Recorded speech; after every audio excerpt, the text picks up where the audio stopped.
जब स्कूल के बच्चे टॉफी नहीं खरीद सकते थे तो टीचर ने सबके जीभ पर अखबार के टुकड़े रख दिए। अखबार की स्याही में जो हल्की सी मिठास थी उसी में उन्हें टॉफी जैसा स्वाद मिल गया और बच्चे खुशी से झूम उठे। उनमें से सबसे गरीब था फ्रैंक। उसके जूते में इतना बड़ा छेद था कि पैर बाहर झांकता था। नए जूते खरीदने की हैसियत नहीं थी तो उसके पापा पब्लिक टॉयलेट के पास पड़ा एक पुराना टायर उठाकर लाए। ब्रश से उस टायर पर गोंद लगाई, फिर टुकड़ा काट कर फ्रैंक के जूतों के नीचे चिपका दिया। बस बन गए नए जूते। लेकिन ऐसे अजीब जूते देख क्लास के बच्चे हंसी उड़ाने लगे। फ्रैंक ने छोटे भाई को अपने पीछे छुपाया और चुपचाप भीड़ में से निकल गया। उसे अपने जूते से इतनी शर्म आई कि वो उन्हें छुपाकर फेंक आया। अगले दिन जब वो नंगे पांव क्लास में बैठा था तो टीचर ने डांट लगाई, बिना जूते के क्लास में नहीं बैठा जाता। उन्होंने वहीं पड़े हुए जूते उठाए। बच्चों की हंसी फिर गूंज उठी, लेकिन इस बार टीचर ने सबको कड़ी नजरों से देखा और बोले, गरीबी कोई शर्म की बात नहीं। उन्होंने क्रॉस की तरफ इशारा करते हुए कहा, प्रभु यीशु के पास भी जूते नहीं थे, वो नंगे पांव मरे, फिर भी उनका गौरव कम नहीं हुआ। बच्चे चुप हो गए और फ्रैंक को पहली बार अपने जूतों पर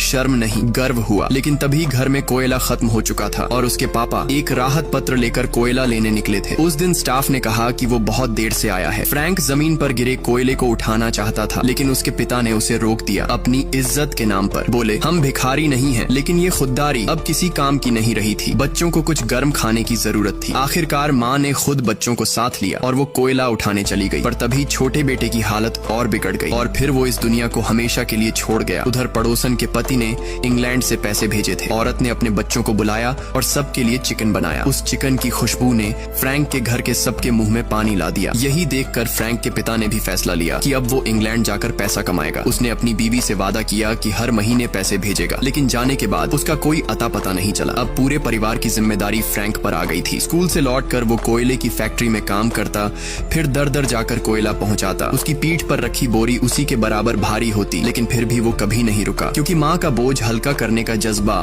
थकावट से कहीं ज्यादा बड़ा था। जब उसने अपनी पहली कमाई माँ को दी तो माँ ने देखा उसकी आंखें लाल हो रही थी। डॉक्टर के पास ले जाया गया तो पता चला उसे केराटाइटिस है। अगर थोड़ी और देर हो जाती तो वो अंधा हो सकता था। इलाज से उसकी आंखें तो बच गईं, लेकिन उसने जो पैसे बड़ी मेहनत से कमाए थे सब खत्म हो गए। दोस्तों, ये लड़के तो दिल से अपनी माँ और पूरे परिवार से प्यार करते हैं। अब आप बताओ, क्या आप भी अपने घर वालों के लिए इतनी मेहनत कर सकते हो? अगर हाँ तो दिल से कमेंट करना।